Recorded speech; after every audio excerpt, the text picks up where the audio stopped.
এমন একটা ঘটনা ঘটবে আমি কখনো ভাবি নাই। কি করছে? আপনার পেজ থেকে যে ভিডিওটা করছিলাম, জি। তারিক রহমান নিজে দেখছে, দেখার পরে আমাকে 10,000 টাকা দিছে, বাচ্চার দায়িত্ব নিছে। তারেক রহমান আমার ভিডিও দেখছে? হুম। আচ্ছা আচ্ছা, আলহামদুলিল্লাহ। তারপর?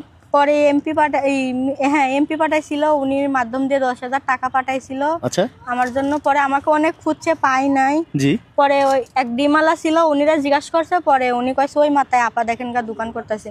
পরে রীতিমতো আমিও ভয় পাইছিলাম যে তারিক রহমানের নাম উচ্চারণ করছি, এর জন্য কি আমাকে কোনোই করবে না? আচ্ছা, কোনটা কোনটা ভিডিও কোনটা? ওই যে ফ্লাক্স ভাঙারের ভিডিও। ও আচ্ছা, তারেক রহমান যে ওনার আমুর কবর জিয়ারত করতে আসছিলেন, তখন ওই যে লাঠি ছোটার মধ্যে পিঠা খাই আপনার ফ্লাক্স ভেঙে গেছে। জি। আচ্ছা, ওই ভিডিও উনি দেখছেন, দেখে খোঁজ করে আপনাকে বের করছেন এখানে এসে। আচ্ছা আচ্ছা। যখন আমার ধরনের ভিডিও দেখায়, আমার কয় দেখেন তো এটা আপনি কিনা, সেখন আমি ভয় পাই গেছিলাম যে আমি কি নাম টাম লিছি, এর জন্য কি আমার বিরুদ্ধে কোনো অ্যাকশন নিবে কিনা। আচ্ছা। পরে কাছে আপু না, ভয়ের কিছু নাই, আমাদের স্যার আপনার সঙ্গে দেখা করবে। আচ্ছা, তারপর? পরে সেই এমপি আইসি 10,000 টাকা দিয়ে গেছে। হ্যাঁ। আর কইছে যে আপনি যদি যেগুলা লাগবে আপনারা আমাকে শুধু জানাই।